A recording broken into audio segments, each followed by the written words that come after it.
میں رب ہو کر شہر نہیں دیکھتا، میں رب ہو کر تیرا چلنا دیکھتا۔ تو جس شہر میں ہے مجھے ہر اس شہر کی قسم، جن کو زبان ساتھ دے وہ کہہ لیں سبحان اللہ۔ اور میں بلا تمہید ذکر شروع کرنے لگا ہوں مدینہ المنورہ کا۔ مدینہ المنورہ کا پہلا نام یثرب تھا، اور اب کوئی یثرب نہ کہے، اب مدینہ طیبہ، مدینہ کعبہ، مدینہ طیبہ، یہ سارے وہ نام ہیں جو سرکار نے ارشاد فرمائے ہیں۔ یہ طابہ ہے، یہ طیبہ ہے، یہ طیبہ ہے۔ میں لغوی بات میں بھی نہیں پڑھنا چاہتا۔ طابہ، طیبہ، طیبہ، اس کا مطلب ہے خوشبو والا شہر، جن کی طبیعت ساتھ محبت سے کہیں خوشبو والا شہر۔ صاحب سبل الہدی والرشاد بڑی خوبصورت بات کرتے ہیں، جو کل تک یثرب تھا وہ طیبہ کیسے بنا؟ کہا کائنات والوں مصطفیٰ نے قدم رکھے تو اس شہر کی ہوا میں خوشبو رسول۔ جتنا آپ کا ذوق ہو اتنا ہی سبحان اللہ کہیں۔ میں کافی دیر سے میں بھی بیٹھا ہوں، آپ کو چیک کر رہا ہوں۔ اگر میرے آنے سے بھی آپ اسی طرح ہی بولے تو پھر زہرا پاک کے منگتے کے آنے کا فائدہ کیا ہوگا؟ انشاءاللہ کچھ ہی دیر بعد آپ کو محسوس ہوگا کہ یہاں ذکر نبی بھی ہے اور ذکر علی بھی ہے۔ ہر نسبت کو سلام۔ ادھر میری طرف دیکھو، میرا رسول شہر میں قدم رکھے، اس کی ہوا میں خوشبو ہے مدینے کے تاجدار کی، اس کی فضا میں خوشبو ہے مدینے کے تاجدار کی، اس کی پاک مٹی میں خوشبو ہے مدینے کے تاجدار کی۔ میرا سوال یہ ہے کہ جو شہر رسول کے قدموں سے لگے اس میں تو رسول کی خوشبو آئے، اور جو خاندان نبی کے جسم سے بنے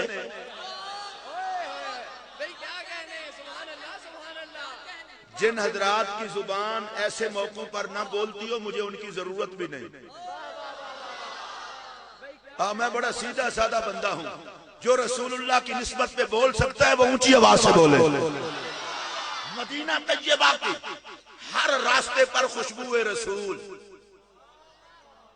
مدینہ شریف کا ذکر کرنا ہو نا، بندے کو فکری طور پر عرش پہ جانا پڑتا ہے، پھر جا کے مدینہ طیبہ ہوتا ہے۔ میں ان کی طرح بے وقوف نہیں ہوں کہ غیر کے بوئے جھاتی پایا 100 پیندے کھلے کھلیاں تو بعد مدینے دا ذکر کچھ حیا کرو۔ اور میں بڑا حیران ہوتا ہوں، حجر اسود سے کسی نے سوال کیا، اس نے کہا میرا شان بھی سب تو اعلیٰ ہے۔ حجر اسود ایک ڈاک نہیں کہ گنبد خضرا تو بھی اپنے آپ نے بد سمجھے۔ یہ تو میں بعد میں بات کروں گا۔ رسول اللہ علیہ السلام کے پاک قدموں کو جس شہر نے چوما اس شہر میں خوشبو رسول۔ جس راستے سے میرا نبی گزرے اس راستے پر خوشبو رسول۔ لیکن ذرا دھیمے لہجے میں ایک بات سمجھا لوں، یہ خوشبو کبھی کسی کافر کو نہیں آئی۔ میں سادہ سی مثال دیتا ہوں، رسول اللہ علیہ السلام غار کے اندر ہیں، کافر غار کے منہ پر کھڑے ہیں، کسی ایک کو بھی خوشبو نہیں آئی۔ وہ اسی چکر میں رہ گئے، اندر گئے ہوتے تو کبوتری کے انڈے کیسے ہوتے، اندر گئے ہوتے تو مکڑی کا جالا کیسے ہوتا۔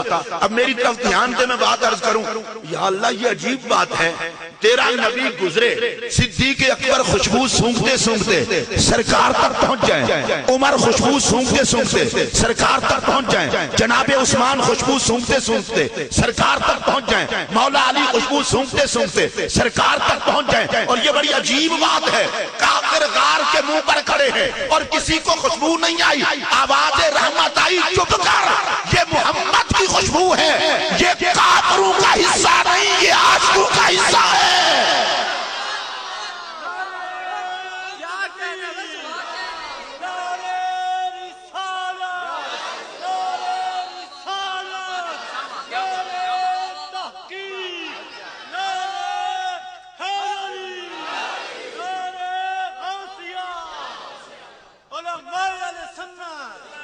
یہ کافروں کا حصہ نہیں، یہ عاشقوں کا حصہ ہے۔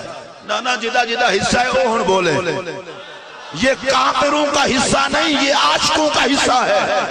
پھر میرے جملے پر دھیان دیں اور جتنا آپ کو لطف ہے اسی طرح بولنا ہے۔ میرے آقا غار کے اندر ہے لیکن کسی کافر کو خوشبو نہیں آئی، وجہ کیا ہے؟ خوشبو رسول کافروں کو نہیں آتی، عاشقوں کو آتی ہے۔ قبلہ پیر صاحب اور گیلانی صاحب قبلہ آپ کی توجہ چاہوں گا، جس کی راہ گزر سے خوشبو کافروں کو نہیں آتی، عاشقوں کو آتی ہے۔ کافروں کو نہیں آتی، مسلمانوں کو آتی ہے، گستاخوں کو نہیں آتی، عاشقوں کو آتی ہے۔ بڑا سیدھا سیدھا بات عرض کرنا چاہتا ہوں، کوئی ناراض بھی ہوتا ہے تو ہو جائے، ایسی ناراضگی مول لینے کے لیے پیدائشی طور پر تیار ہوں۔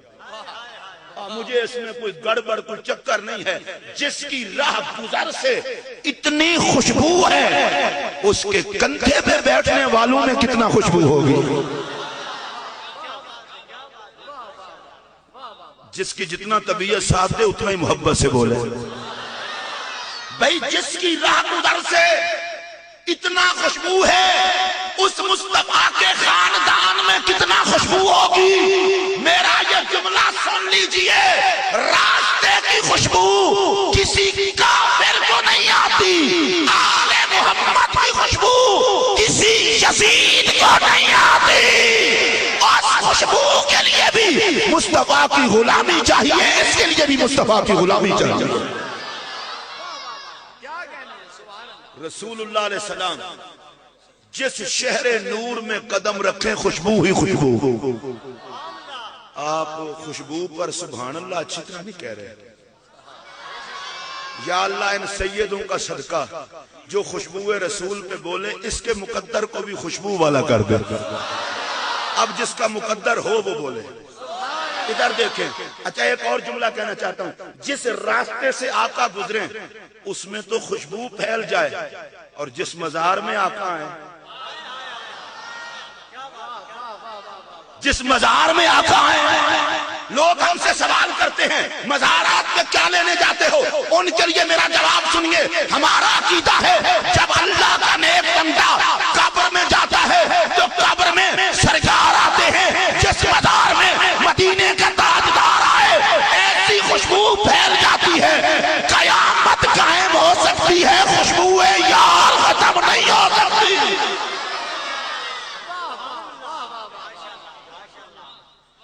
ہم مزارات پر رسول اللہ کی خوشبو سونگھنے جاتے ہیں۔ جو جو جاتا ہے وہ بولے۔ یہ تو ہر مومن کا مزار ہے اگر مزار ہی رسول اللہ کی آل کا ہو۔ پھر ایک اور جملہ سنیے، ممکن ہے کوئی کہے ہمیں تو خوشبو نہیں آتی، میں اسے کہوں گا آپ کا فیملی پرابلم ہے۔